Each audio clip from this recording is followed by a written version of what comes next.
अमरावती शहरातील मनपा शौचालय 2,77,22,000च्या घोटाळ्यातील मुख्य सूत्रधार असलेला आरोपी योगेश कावरे याला 25 ऑगस्ट पर्यंत पोलीस कोठडी सुनावली होती।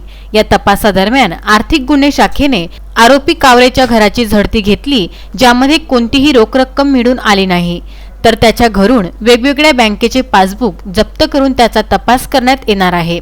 कावरे याने घोटाळ्यापूर्वी मनपामध्ये वैयक्तिक शौचालयाबद्दल माहितीचा अधिकार अंतर्गत माहिती मागितली होती। त्या दरम्यान त्यांची इतर कर्मचाऱ्यांशी जवळीकता येऊन सर्व कामाला सुरुवात झाली होती।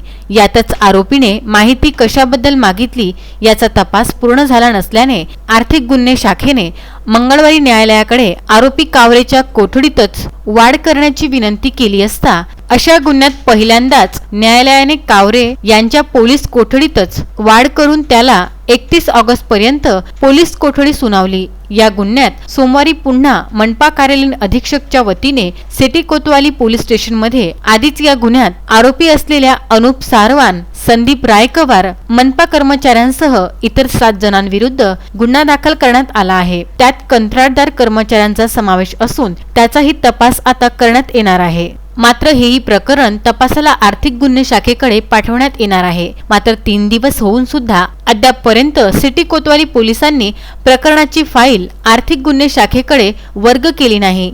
याचाच फायदा इतर आरोपी जामीनकरिता घेऊ शकतात।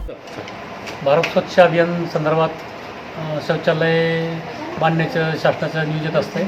महापालिकेच्या वतीने 1412 यापूर्वी शौचालय बांधकाम झालेलं आहे, त्याला बिल अदा केलेलं आहे। तसेच आमच्याकडे जो त्याला प्रयत्नाचा गुन्हा होता त्याच्यामध्ये 448 जे स्वच्छतागृह आहे बांधकामाची 3 नस्त्या सादर केल्यात। हे संदीप रायकवार आणि अनुप सारवान या दोघांनी सादर केल्या होत्या। त्या संदर्भात त्यांनी खोटं बिल सादर करून पैसे उकळण्याचा प्रयत्न केला। संदर्भात प्रयत्नाचा गुन्हा महापालिकेच्या वतीने दाखल झाला, त्याचा तपास आर्थिक गुन्हे शाखेकडे आला। त्या संदर्भात दोन्ही आरोपीला आम्ही अटक केली। त्यांच्या तपासाच्या दरम्यान त्यांनी योगेश कावरे यांनीच सांगितल्यामुळे आम्ही त्या फायली तयार केल्या आणि याच्या अगोदर सुद्धा आम्ही फायली तयार करून आमचे 2% 4% मी वाटप करत होतो, त्याचा पूर्ण सहभाग योगेश कावरेचा होता असं सांगितल्यामुळे आम्ही योगेश कावरे याला तपासात निष्पन्न करून त्याला सुद्धा तपासादरम्यान अटक केली। त्याला 21 तारखेला आम्ही अटक केली। त्यापूर्वी त्यांनी जिल्हा न्यायालय अमरावती येथे अटकपूर्व जामीनसाठी अर्ज केला होता, मात्र त्याचा अटकपूर्व जामीन न्यायालयाने फेटाळला। त्यानंतर त्याला आम्ही बडनेऱ्यातून 21 तारखेला अटक केली। 21 तारखेला अटक केल्यानंतर आम्ही 22 तारखेला त्याला कोर्टासमोर हजर केलं असता न्यायालयाने 25 तारखेपासून पोलीस कोठडी दिली।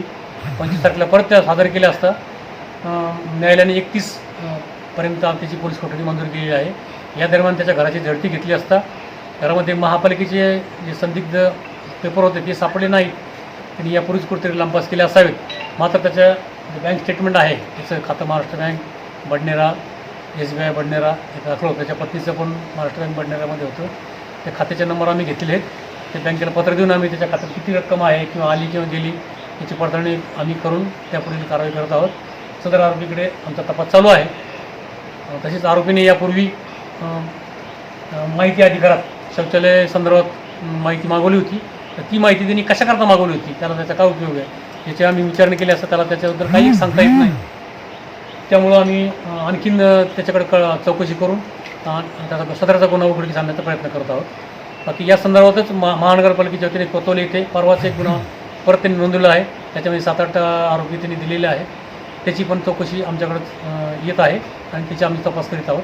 त्यापुढे विदर्भ न्यूज ब्युरो अमरावती।